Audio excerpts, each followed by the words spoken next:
Russia withdrew its troops from the Donbas region after terrible losses and fear of being hit by Ukrainian troops.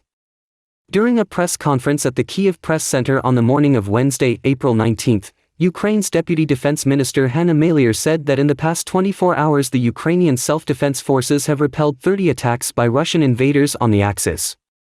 Lyman, Bakhmut, Avdiivka and Mariinka. The invaders continued to launch attacks despite heavy losses, she said. Major efforts focus on the Lyman, Bakhmut, Avdiivka and Mariinka axis. During the day, nearly 30 enemy attacks were repelled in the aforementioned areas of the front. The fiercest battles are taking place in Bakhmut and Mariinka. The Russian Federation continues to ignore international humanitarian law, attacking and shooting not only the positions of the Ukrainian army, but also the civilian infrastructure of populated areas, terrorizing civilians.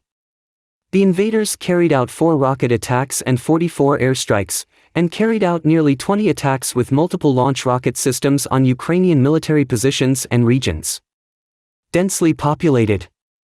During the night, the Russians launched 5 drones filled with explosives over the city of Zaporizhia.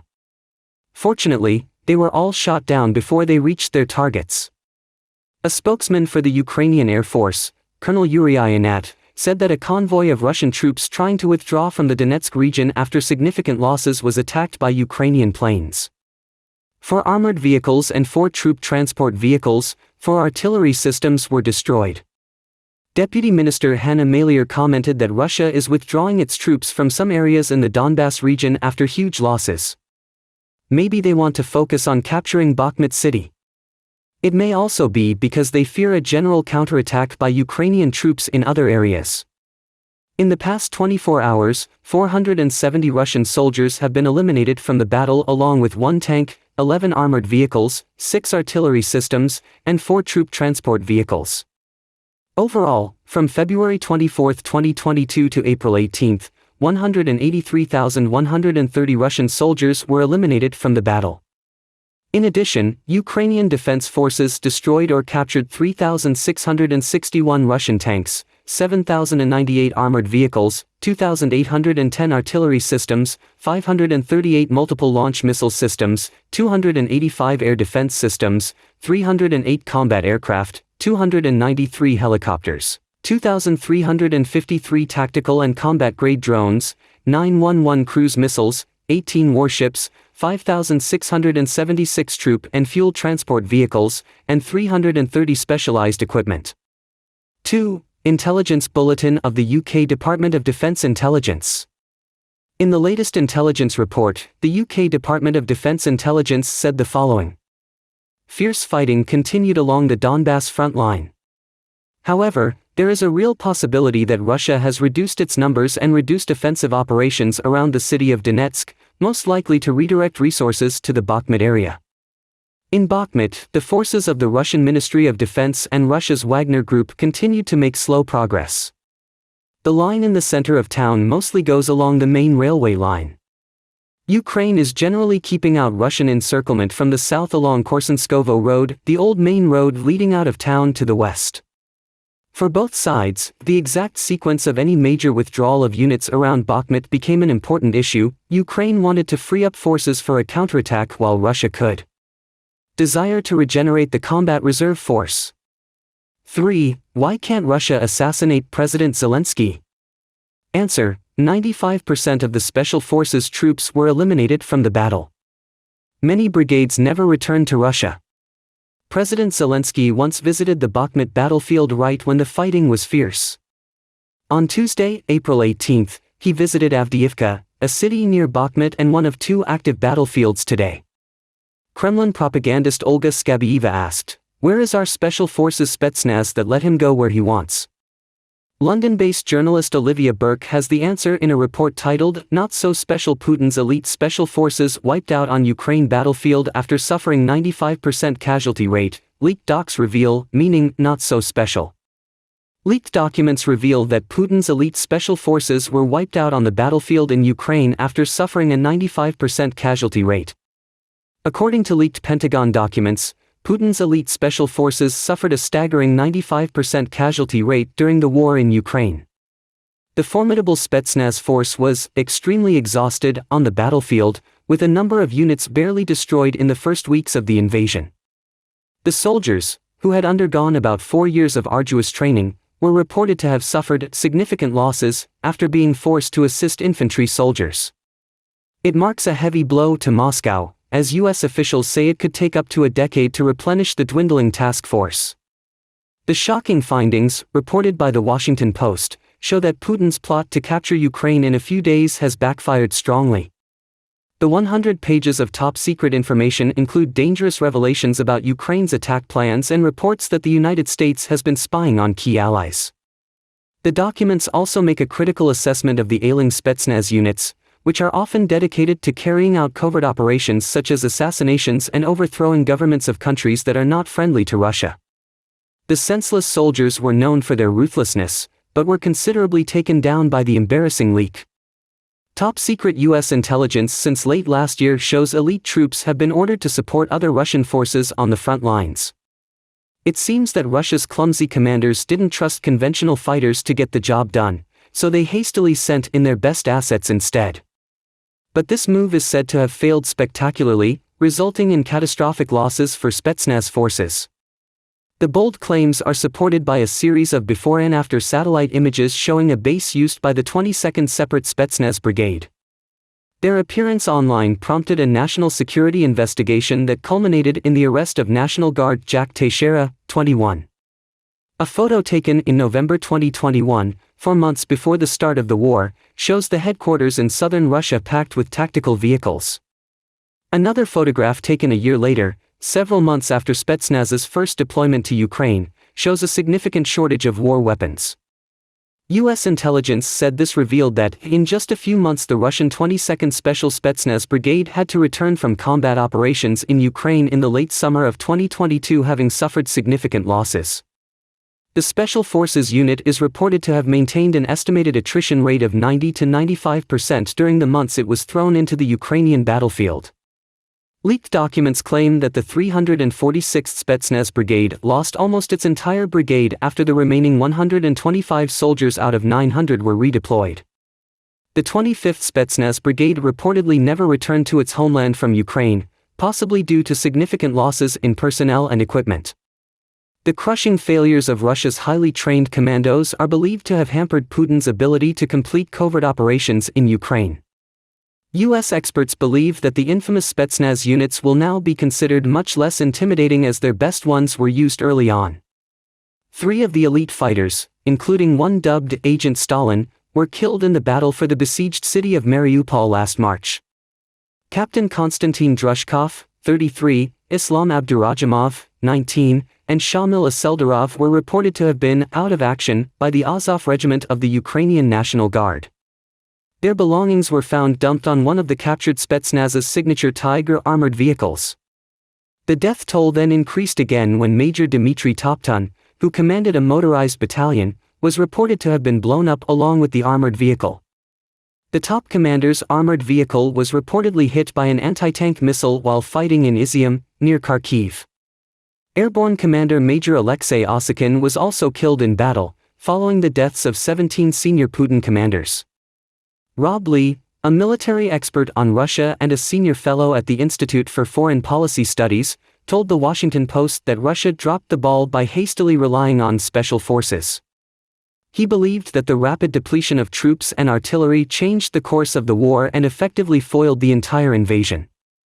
From the outset, Special Forces soldiers were tasked with capturing the Ukrainian capital Kyiv and kidnapping President Volodymyr Zelensky. They are also believed to have been deployed in Kharkiv to the east, where many of them were killed or taken prisoner. Russia has regularly downsized the damage since the war began, although reports suggest the numbers have skyrocketed. Following the leak, the Pentagon begins to restrict people throughout the government from receiving highly classified daily intelligence briefings, CNN reported on Thursday.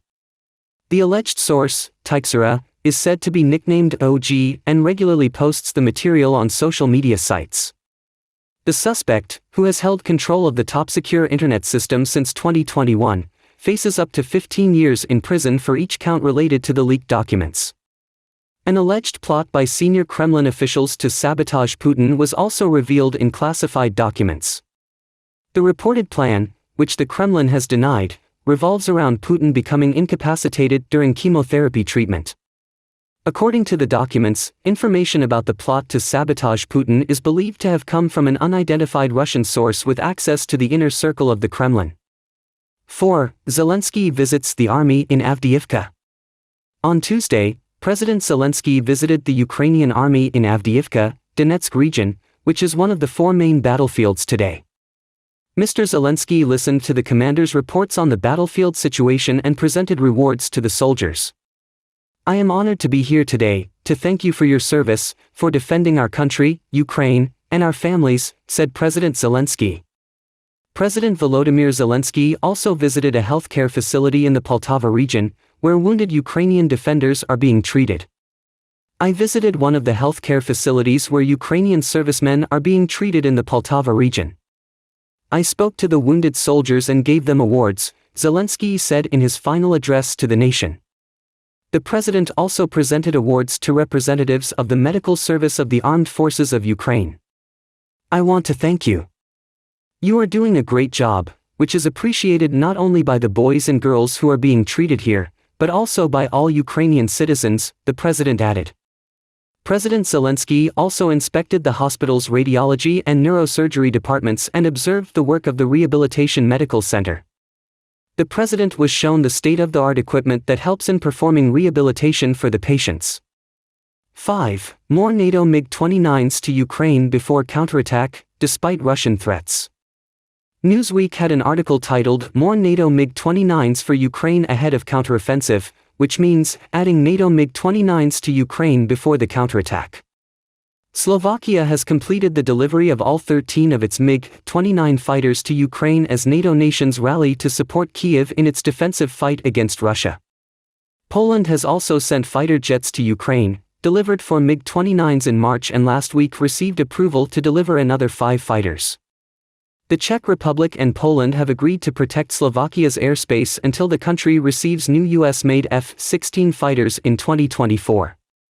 NATO member Slovakia on Monday announced it had completed the delivery of its entire fleet of MiG-29 fighter jets to Ukraine, where they will be used in Kyiv's ongoing defense mission ahead of the conflict.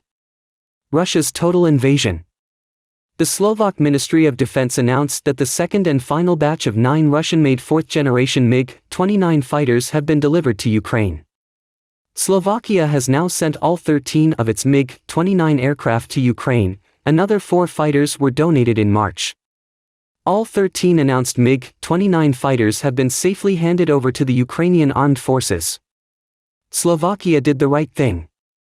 For Ukraine, these planes represent a significant support in defending against Russian military aggression and protecting human life. Slovakia and Poland were the first NATO countries to send fighter jets to Ukraine, after months of calls from leaders in Kyiv.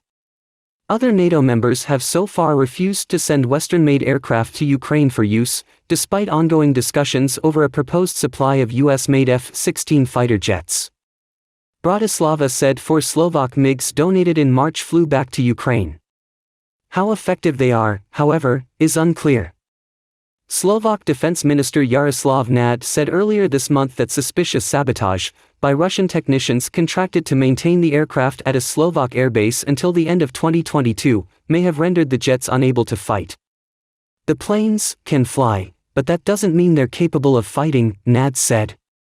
According to the Kyiv Independent, the police could not prove the intent to sabotage, but the defects appeared only in the parts accessed by the Russians. Newsweek has reached out to the Slovak Ministry of Defense by email to request comment.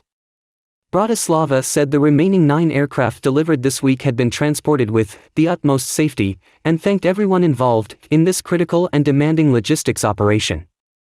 Ukraine is lobbying for more NATO weapons ahead of the expected spring counterattack.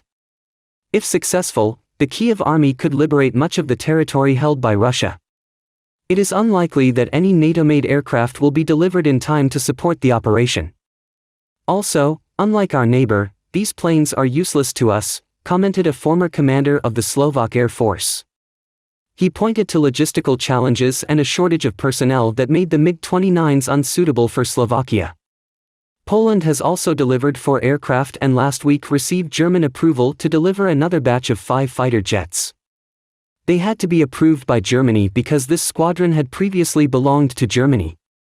Moscow has threatened swift retaliation against the NATO-sponsored aircraft.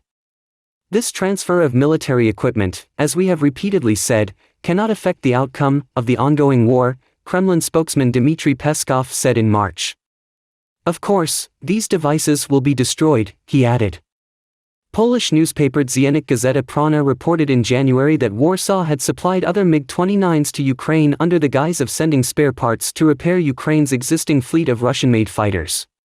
The Associated Press reports that Poland and the Czech Republic will intervene to help protect the skies over neighboring Slovakia until Bratislava receives a new fighter jet. Slovakia has agreed to a deal to buy 14 US-made F-16s, although deliveries have now been delayed to 2024. In exchange for the donation of MiG-29 aircraft to Ukraine, the US provided Slovakia with 12 new Bell AH-1Z attack helicopters. The planes are worth about $1 billion, but Bratislava is expected to pay only about $340 million with US foreign military funding covering the rest. 6. Chechen leader Kadyrov gets angry at his soldiers for letting them be captured.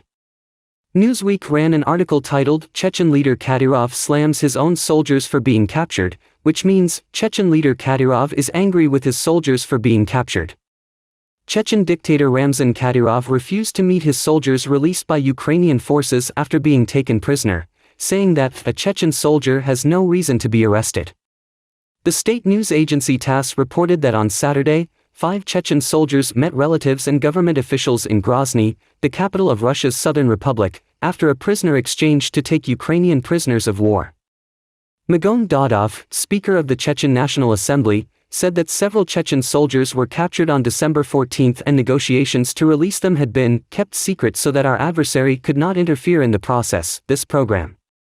The opponent Magon Dodov was referring to was not Ukrainian because Ukraine was definitely a party to the prisoner exchange negotiations. The opponents Magon Dodov spoke of were the Chechens fighting for independence from Russia. Opposition soldiers are fighting alongside Ukrainian troops. Kadyrov said he was not among those welcoming the returnees, and said that a Chechen warrior must prove that he has no choice but to be captured. "You need to prove it by going back to the front lines," he said, describing a soldier's demonstration that he or she is not evading battle as a matter of honor, not afraid to confront the enemy and did not look for an opportunity to lay down their weapons.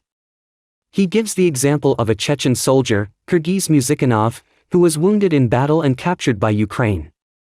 Upon his return, he recovered enough to rejoin the Akhmat Special Forces, Kadyrov's unit that fought for Moscow in Ukraine. Kadyrov wrote, "Of course, being imprisoned is not a crime and we are glad that the fighters survived."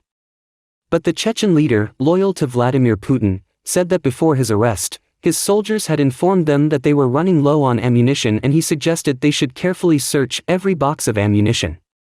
While the dictator said it was "my fault too" for not fully preparing them, the released soldiers now have a chance to prove to themselves, their comrades, their commander and the whole country, that they were taken prisoner. The soldiers were part of a prisoner exchange in which the Wagner Group's private military company returned 130 Ukrainian soldiers. The Institute for the Study of War, or ISW for short, believes that a group of mercenaries led by Yevgeny Prigozhin may have been involved in an independent exchange with the Russian Defense Ministry. Kadyrov likely used the prisoner exchange to cement his own reputation as a capable and brutal Silovik, ISW said Sunday, using the Russian word Silovik to refer to an influential person. In Russia are often associated with the armed forces or security services. Newsweek emailed the Russian Defense Ministry for comment. 7. Biden extends ban on Russian-linked ships from docking in U.S. ports. President Joe Biden has extended a ban on Russian-linked ships from entering U.S. ports. The ban, originally announced last April, was set to expire this week. The policies and actions of the government of the Russian Federation to continue the premeditated, irrational, gratuitous and brutal war against Ukraine continue to constitute a national emergency by causing disturbance or threatens to disrupt international relations of the United States, Biden wrote in a letter to Congress. Therefore, I have determined that it is necessary to continue the national emergency declared in Declaration 10371. 8. NATO Secretary-General Jens Stoltenberg said, "There is no evidence to date that China is providing dangerous military aid to Russia." NATO Secretary-General Jens Stoltenberg said on Tuesday that there is no evidence to date that China is providing lethal military aid to Russia. "We are watching very closely and so far we have not seen any evidence that China is providing lethal military aid to Russia," he told reporters. "Our message is clear: it would be a big mistake to support Putin's illegal war.